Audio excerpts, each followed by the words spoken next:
4 silent moves that crush the ego without saying a word. There is a kind of strength that doesn't roar, a kind of power that doesn't seek praise, and a kind of silence that breaks the ego like glass.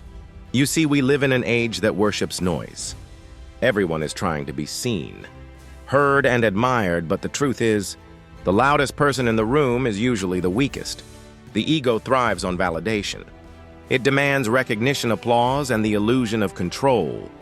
But when we learn to starve it, we become untouchable because ego cannot survive in silence.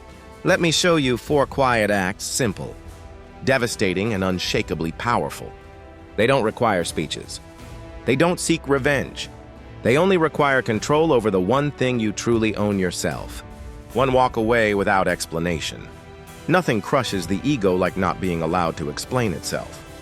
When you walk away not in anger, not in pride, but in full awareness of your value, you send a message that can't be debated. You choose peace over performance, silence over spectacle, and dignity over dominance. Seneca once wrote, "You act like mortals in all that you fear, and like immortals in all that you desire." When you walk away from drama, games, or the need to be right, you are no longer a servant to your impulses. You become a master of your inner world. And that's terrifying not to you, but to every ego that needs conflict, to survive too. Master something without ever needing to show it. In a culture built on display, secrecy becomes power. Let them think you're ordinary. Let them underestimate you. Because mastery does not shout, it moves. Marcus Aurelius, Emperor of Rome, could have flaunted his wisdom.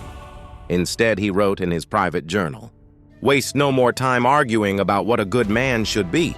One true power is when you no longer need others to know who you are. Because you know, learn in silence.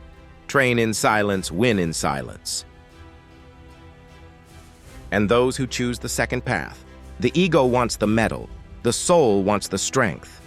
Crush the ego without ever raising a voice. Third, let actions speak so loud they drown the ego. There's a kind of discipline so sharp, so precise that it humiliates ego without uttering a word. It's the quiet consistency of doing what must be done, especially when no one is watching. You don't argue, you don't announce, you simply execute. You rise before the sun. You finish what others abandon. You outlast those who talk. Epictetus reminds us, don't explain your philosophy, embody it. That's the death blow to the ego. When you don't need to explain yourself anymore. Because your life has become the explanation. Your silence becomes a mirror, reflecting their chaos, their insecurity, their weakness. They may mock your silence until your results begin to scream. You've already moved on. It was your own becoming. This is how we kill the ego. Not with words, but with a quiet life that roars for Nothing walk away starves the without ego looking more back. Than walking away from the argument,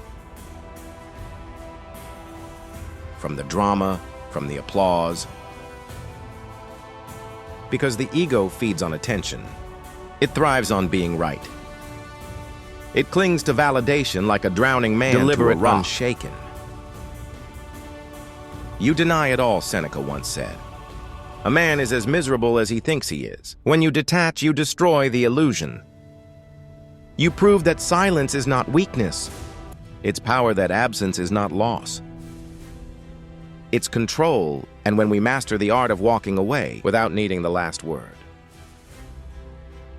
without the burning need to be understood,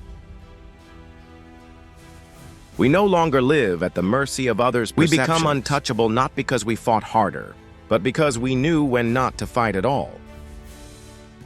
We were not born to chase illusions. We were born to command ourselves. And while others waste their breath proving their worth, we carve ours into time by the way we endure, the way we walk away, and the way we master ourselves without needing to be seen. Because the greatest battles are fought without an audience. Who doesn't need to be noticed. If this resonated with you,